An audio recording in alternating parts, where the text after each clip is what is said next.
afternoon and welcome back to the program. Focus now shifts to international football. It's the fan favorite segment, the Fanzone, where we're discussing matters, transfers, pre-season friendlies, and how teams are intensifying their preparation ahead of the next season. European leagues almost kicking off, of course, set for early August. And of course, joining me is new kid on the block, Enoch Kibet. Good afternoon, Enoch. What's good, man? I'm good, I'm fine. You all right? I'm right. Glad to be seated with the reputable Gregory Mulemi, right? Yeah, very honorable.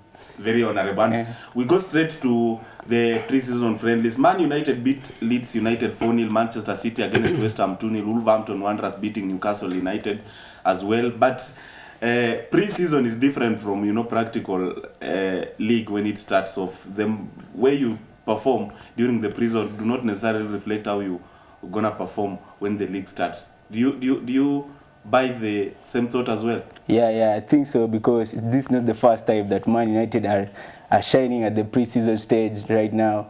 Last year we had Man United under Jose Mourinho shining in USA, and coming into the season, at the start of the season, it was just a struggle. And now under Ole Gunnar Solskjaer, they're back into the pre-season, shining in Australia, defeating Leeds United 4-0 and also Perth Glory 2-0.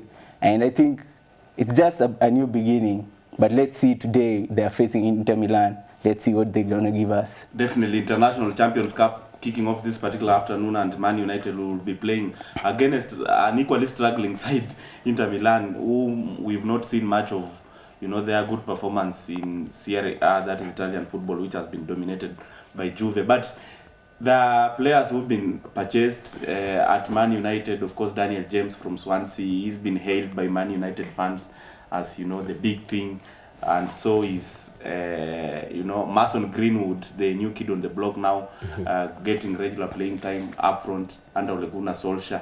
Do you think they will maintain the same momentum getting into EPL kickoff season? First of all, I would like to disagree a little bit. Pre-season really reflects what you guys are going to do for the rest of the year. You perform badly in the pre-season, then the beginning of the season, it will be very, very difficult. I remember there's a time Rafa Benitez, when he was a manager at Liverpool, they performed really badly in the preseason. He told guys, this was just preseason, let's calm down. That was the same year I was facing the sack. So because during preseason is when you test with different formations, you try out different formations, you try out new players, try do different things that you want to succeed when it comes to the season kickoff. And I think Man United just started winning. Winning is good anyway. If no one wants to lose, whether you win in pre-season or main competition. And I think the likes of Greenwood, the likes of James, I've seen Martial now being used more in the central role together with the Rashford, with the imminent departure of players like Lukaku, who apparently has been left out of today's squad that will face Inter Milan. That marks so many questions, and it's something that will be very interesting, because Man United going to the new season without a main striker, it will be very difficult, because we've always seen Man United, whoever comes in, there must be a main striker. Yes. We've seen there's been Ibrahimovic, there's been Lukaku.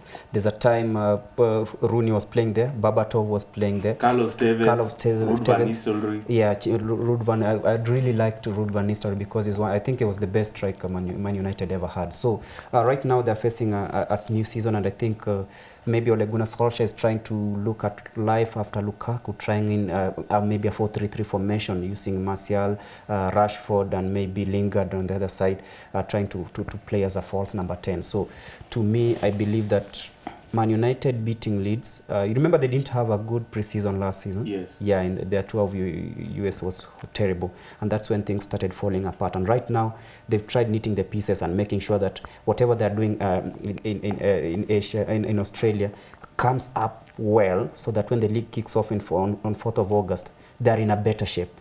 And I think, to me, Man United, they just need to keep on doing what they're doing if they want to come out of that number 6 spot that has really made them look a miserable side.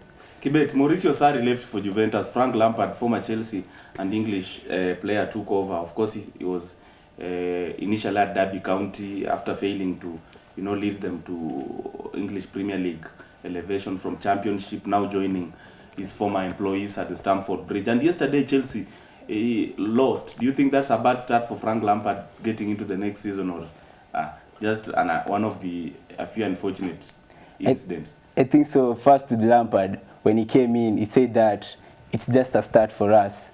Don't give us more expectations. That a top 4 will be good for us, but they're gonna be competitive in the league.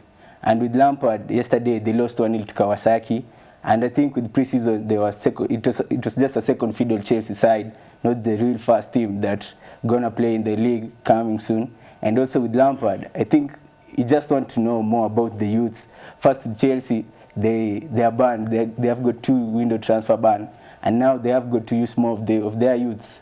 And last season they had almost 48 youths on loan, and I think now it's the team that has got the largest number of loanees outside. Yeah, in English Premier League that is. And with Chelsea now, they have to use them more. We have got the like of Kurt Zuma at Everton last season. Yesterday he played. Michi Batshuayi went on loan on Valencia, and then he came back to Everton, and now he came back on loan to Crystal Palace. That's the English Premier League side. And now they have got the likes of Mason Mount. He worked with Lampard in Derby County, and yesterday also he performed well, I think so. And also now with Lampard in the preseason, next Tuesday they face Barcelona, and now that's a different story. Greg. And Lampard, by the way, coming on fall at Stamford Bridge under Mauricio Sarri, Antonio Conte, rarely the budding players got an opportunity to play in the first team, the likes of Callum Hudson-Odoi. Do you think under Lampard they will feature prominently? Sure, they will, because Lampard is he's played in the new era of the Premier League, and he knows the league very well. He knows the importance of having the homegrown players into the system, and it's what is happening right. You can see the likes of Odoi coming in, bringing in Kurt Zuma, who apparently, I'm sure if the previous managers were there, then he could have been sold by now. But then he's putting that trust in those young players. You could see Pulisic making his debut against Kawasaki, but then I fear for Lampard. I think he's entered the big shoes. I don't know if he'll be able to fill them. Personally, I think it wasn't the right time for him to come to Chelsea, because Chelsea right now, they finished 3rd in the league. He had a good campaign in Derby in the championship. They just missed out on promotion by a whisker. But then Chelsea is a different challenge, and we've seen these managers that come from the championship really struggle. And I know the affiliation that Lampard has with Chelsea is a legend there. He's won everything with Chelsea. But then coming in as a coach, I feel it was just a little bit too early for him. And the result against Kawasaki, doesn't matter where they played. It just shows a reflection of how things gonna be. If he doesn't get the boxes right. Playing against Barcelona will be another test. What if he loses again? No one, like I said before, no one likes losing back to back. He lost against a very aging Kawasaki side. You know, Kawasaki has those strikers, the 54-year-old and the 41-year-old.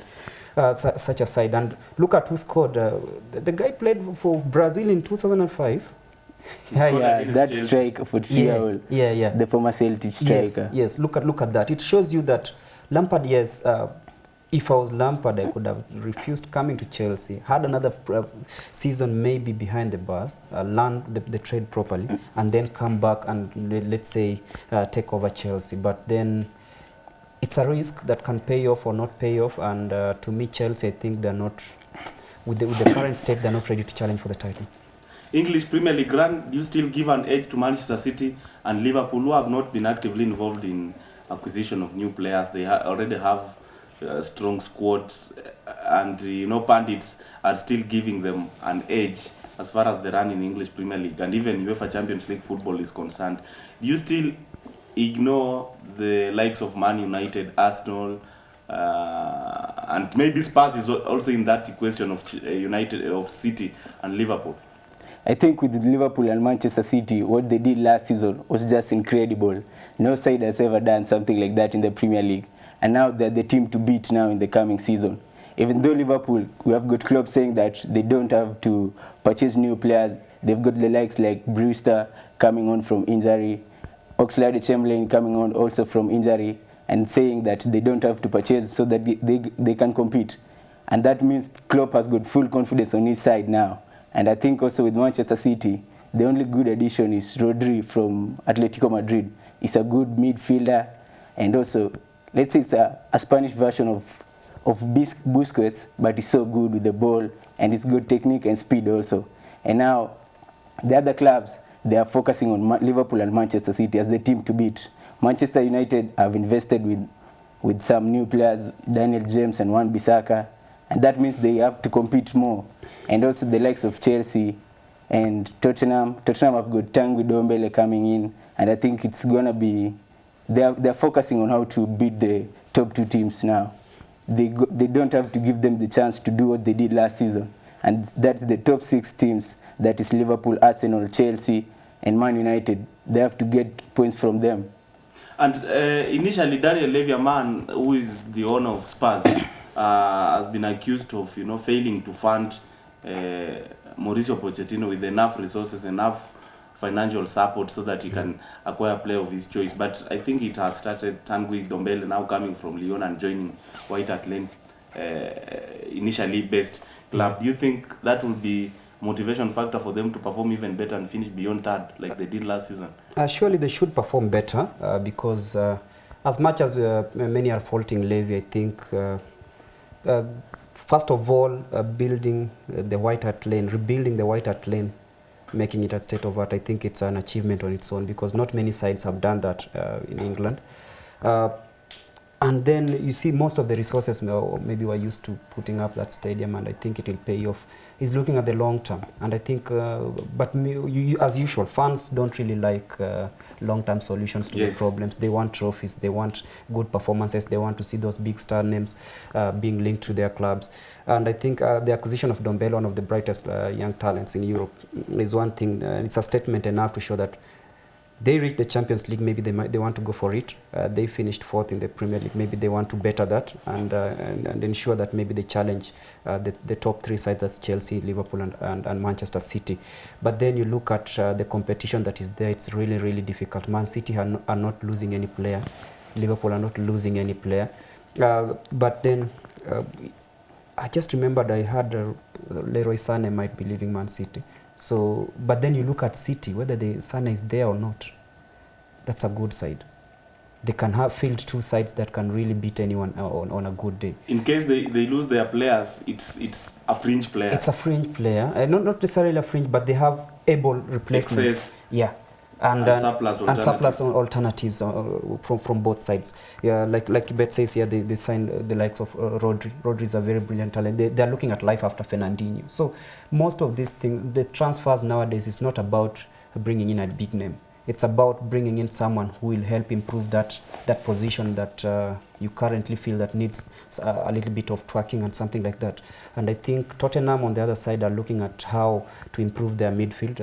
I think it's been their weakest point, and bringing in someone like Ndombele, someone who can pace, carry the ball, help someone like Eriksen. Yes. It's a problem that they had last season. And it was initially linked with Real Madrid. With Real Madrid. So you see, getting a player linked to Real Madrid into your stable shows you that people are recognizing the impact that is there, and I think that's what the Tottenham fans should be doing. Making sure David Levy did not do a lot of business last summer, and I think despite all that, they qualified for the Champions League, played in the Champions League final. It's an achievement that maybe those people who spent 200 million or something never did. Barcelona spent, Real Madrid spent, Juventus spent, Arsenal spent, Manchester United spent, Man City spent, but then they did not get the achievements what Tottenham achieved in 2018-2019. So to me, I think that Daniel Levy is doing a good job at Man City, at Tottenham rather, and I think maybe we might not see the results now. Give him a season or 2. It's long term. It's long term. And now several teams are trying to bolster their squads ahead of new season, and Juventus is a team that is very busy on transfer market. They have acquired back their former custodian Gianluigi Buffon. They have also acquired the services of Adrien Rabiot from French money backs Paris Saint-Germain, and even Aaron Ramsey from Arsenal for free. And they have also acquired the services of phenomenal defender, the young tag Matthias de Ligt from Ajax Amsterdam. Who else has been your standout acquisition as far as transfer market is concerned? Apart from Griezmann to Barcelona, to me, De Ligt, even though he's not expensive as Cristiano Ronaldo was, but he's the biggest transfer to Juventus in this decade. Because with De Ligt, he comes up to shape up the Juventus defense that was very poor last season. We had got Chiellini suffering injuries, Bazzagli has retired, we got Bonucci, is in the wrong side of 30s, 32-year-old, and Rugani. And I think Bonucci is going back to Milan. Not yet, but he's still there. We've got Rugani, a young defender, coming up, but it's not that good as De Ligt. With De Ligt, he's someone who's got experience beyond this year. It's far much better than the likes of a player being linked to Man United, move from Leicester. That's aside. Because Maguire and maybe the Senegalese international featuring for Napoli. Is he better than the two? No, it's not better, but they're different players. With De Ligt, is someone who's come from Ajax Academy. He knows how to play with the ball from the back. That's their play style. Yeah, from Ajax. He's the captain of the side. He was the captain last season at the Champions League semi-final. He featured and he was the one with the armband. He scored against Juventus at Turin, and he's 19 years old. You can't get something like that from nowhere. His experience is just way beyond this year suggests. 19 years old with so much experience, and I think he's one of the best signings for Juventus this season. And also with Griezmann to Barcelona, it's also one of the signings of the season, of the summer, that is, because with Barcelona, they had Coutinho last season not living up to his expectations, Dembele suffering injuries, and I think those two are the best summer signings now. Where does this put Felipe Coutinho, your former upfront man? Do you think he will come back at the Anfield because they have acquired Antoine Griezmann from Atletico Madrid? It's tough decisions for Felipe Coutinho, whom we know undoubtedly his talents. There were rumors in the past week that he wanted a loan move to Anfield, a 2-year loan deal.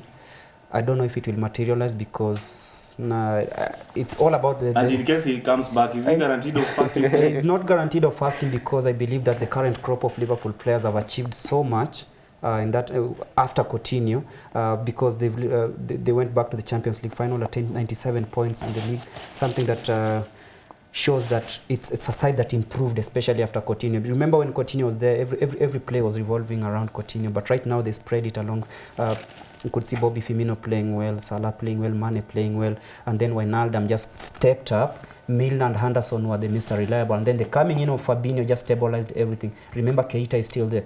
So whoever comes in must also try and fight for that place. And I think Coutinho knows that if he earns that loan move to Liverpool, then he'll have to fight up for the starting role, because in his position there's Keita, there's Wijnaldum, there is Oxlade-Chamberlain, there's Ryan Brewster also, who is also coming up from the youth ranks. There's Origi. So you find out that it will be difficult, but I think it will be a bold move for him, because he knows that he has to improve. Everyone knows Coutinho's qualities, and if I was him, I think I could bite the bullet and just swallow the pride. Come back to Anfield, they love you, you'll play your football. Joao Felix to Atletico Madrid, good move. Another brilliant young Turk who impressed last season.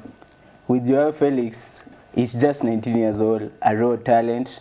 And we had him playing in the UEFA Nations League for Portugal against Switzerland. And that's the big stage for him, I think so, to now, apart from Europa League last year against Eintracht Frankfurt. And the game against Switzerland, he didn't live to his expectations. It was just, he just couldn't find his game there. Stage fright? I don't think so. But I think with him, with the transfer money used to buy him from Benfica, I don't think it will overwhelm him. Because with Joao Felix, he's just coming to replace Antoine Griezmann.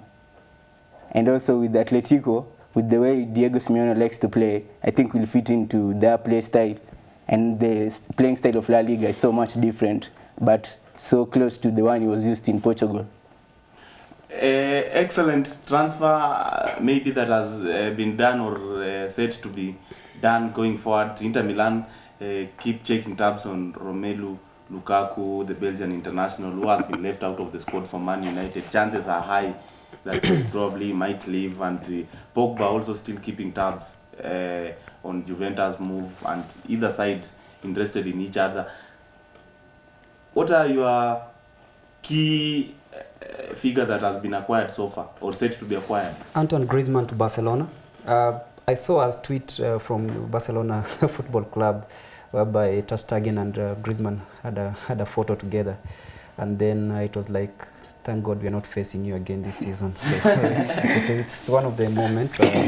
But then this has been a low-key transfer, to be honest, because many clubs are not really ready to spend. Most clubs, I think, after the sanctions that happened at PSG, Manchester City, imminent sanctions from UEFA, I think they are coy on spending so much because they fear being sanctioned by the European football governing body. Most teams are now like, let's try and groom our youth. Look at what is happening at Chelsea. 48 players out on loan. That is massive. Massive. Yeah. You look at Man United has several, I think around 10. Liverpool had like 12. That means that you have to clear out this before trying to bring in new players. Look, Man City have just done one key signing, bringing in Rodri. It shows you that people fear that if we spend another 100, 200 million, someone is watching us and maybe sanctions will come our way. So why not bring the youth from the academies, try bring one or two and help them do what? Stick together into the team and maybe help the team for the future. So I think I'll not be surprised if nothing big happens. Maybe that for Griezmann has been the biggest of all the news. João Felix, the young talent at Atletico Madrid, I think it was just a direct replacement for Antoine Griezmann, who departed to Barcelona. How comes we not forgetting to mention about Eden Hazard move to Madrid? Was not because it happened long time ago. So I think it's but overall, you expected it? Did it not catch your attention? It did catch my attention, but it was imminent that he was going to go, especially after making several attempts to sign for the Bernabeu side. 3 seasons ago, he said he wants to go. It did not happen. He tried to push the move during Antonio Conte's time. It did not happen. But when he won the Europa League, he just announced on the PA and told the fans, thank you. That was a goodbye. Yeah, that was a goodbye. So the goal he scored versus Arsenal, a brilliant goal.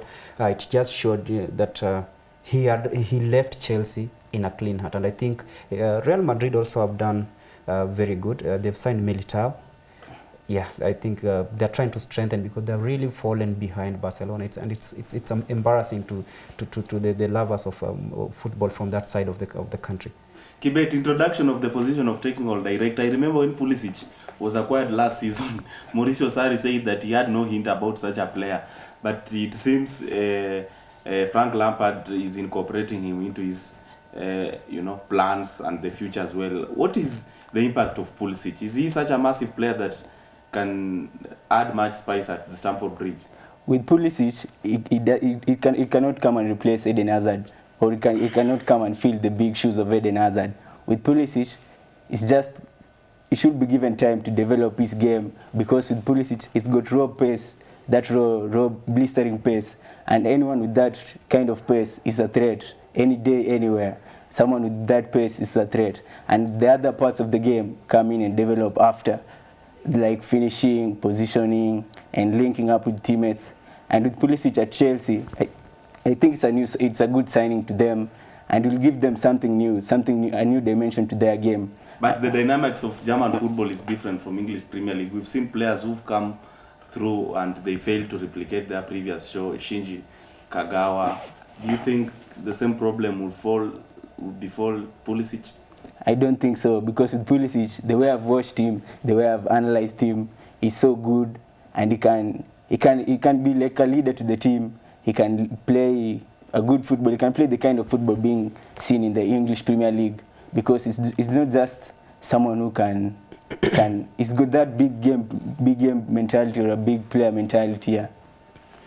Gregory, away from matters transfers, and just before we leave the transfers, Neymar is being chased after Barcelona, and Lionel Messi, the Argentine international, is the man influencing this decision, trying to woo the Barcelona management to bring Neymar. They are friends. So do you think the connection between the two will determine his arrival? I call him Mr. Sumbua, because he's never settled anywhere, and I think it's a problem that is really even affecting his career. You see, like, he's 26th right now. he's never won a trophy with Brazil, by the way, unless the youth World Cup that they won. Out of Confederation. There's some tournaments you look at like But that's a It trophy. was overshadowed by it was AFCON. overshadowed by AFCON. But then you look at Neymar as a player who's not. He's not really realized his potential. He doesn't realize that the years are catching up with him. He's still like the hyped Neymar of 2010. Yes. And that problem has made him make very, very, very weird decisions in his career. I think leaving Barcelona for PSG was one of the worst moves that he ever made, because someone lied to him that if you go to PSG, you'll become a star, you'll overshadow Messi and Cristiano Ronaldo, and it's never happened. Because don't take it away from me, it's just a fact. The League A is not a quality league. True.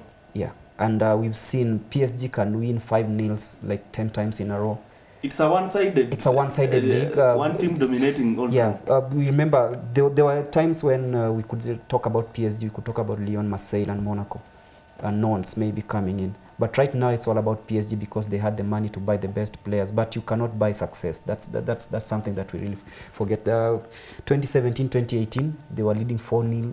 Was it 4-0 or 4-1 against Barcelona, who overturned the deficit then beat in the them second leg. 6. You know, it just shows you that something is amiss in that league. Look at how they're campaigning in the Champions League, and you see that's why the Arab money was invested in PSG. We want to win the Champions League, bring the European success at home, and it's never happened. It's also happening to Manchester City. I'm sorry to say that as much as they win the leagues back to back, but then in Europe you also need, I think it's also a kind of history.